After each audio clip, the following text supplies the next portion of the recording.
Pandemi COVID-19 berdampak kepada berbagai sektor, salah satunya pendidikan.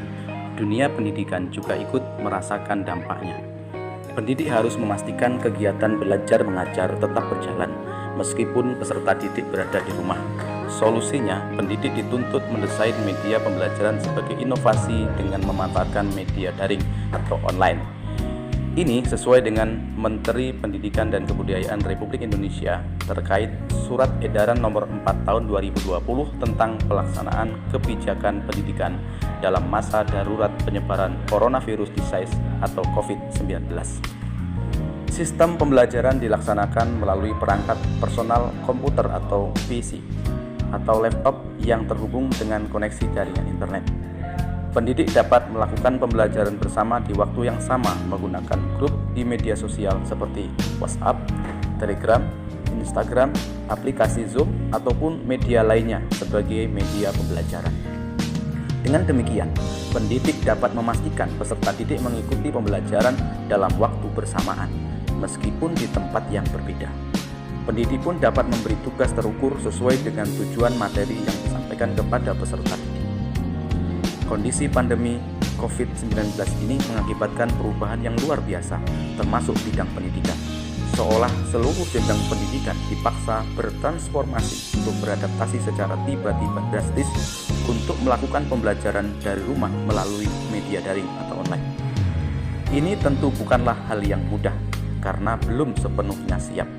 Problematika dunia pendidikan yaitu belum seragamnya proses pembelajaran, baik standar maupun kualitas capaian pembelajaran yang diinginkan.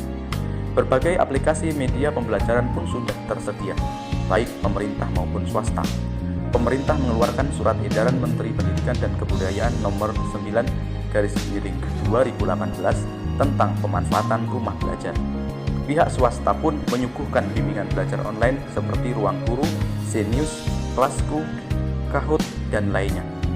Akses-akses tersebut dapat dimanfaatkan untuk mengembangkan pengetahuan dan wawasan. Sangat diperlukan peningkatan kualitas sumber daya manusia. Keberhasilan pembangunan negara salah satu tolak ukurnya adalah keberhasilan pendidikan. Melalui pendidikan akan melahirkan generasi penerus yang cerdas intelektual maupun emosional, terampil dan mandiri untuk mencapai pembangunan bangsa ini. Namun muncul polemik masyarakat pada metamorfosa di masa pandemi COVID-19. Hal ini tentu dirasa berat oleh pendidik dan peserta didik, terutama bagi pendidik dituntut kreatif dalam penyampaian materi melalui media pembelajaran daring. Ini perlu disesuaikan juga dengan jenjang pendidikan dalam kebutuhannya.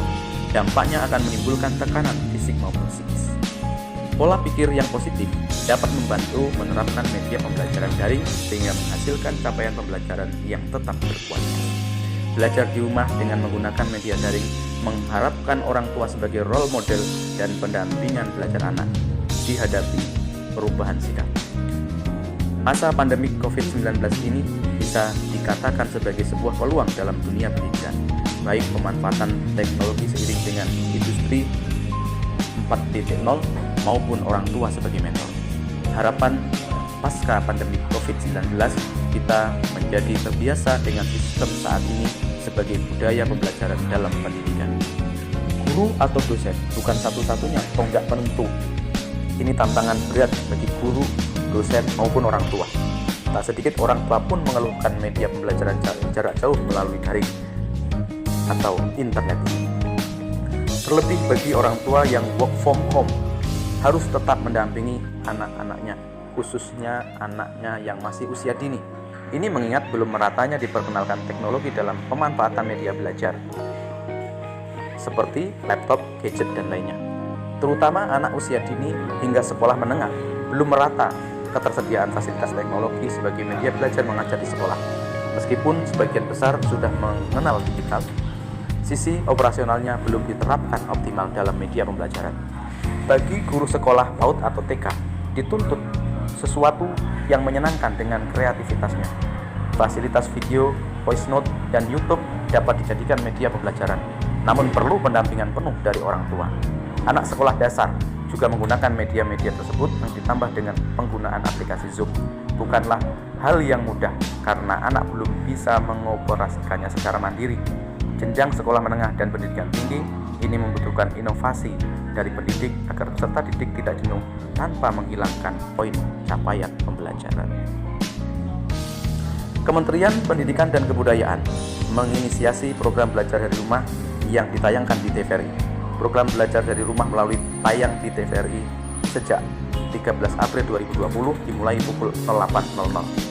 Pelaksanaan program ini merupakan kelanjutan dari langkah Kemendikbud menyediakan sarana yang bisa dipakai oleh para siswa atau siswi untuk melaksanakan belajar dari rumah selama pandemi COVID-19.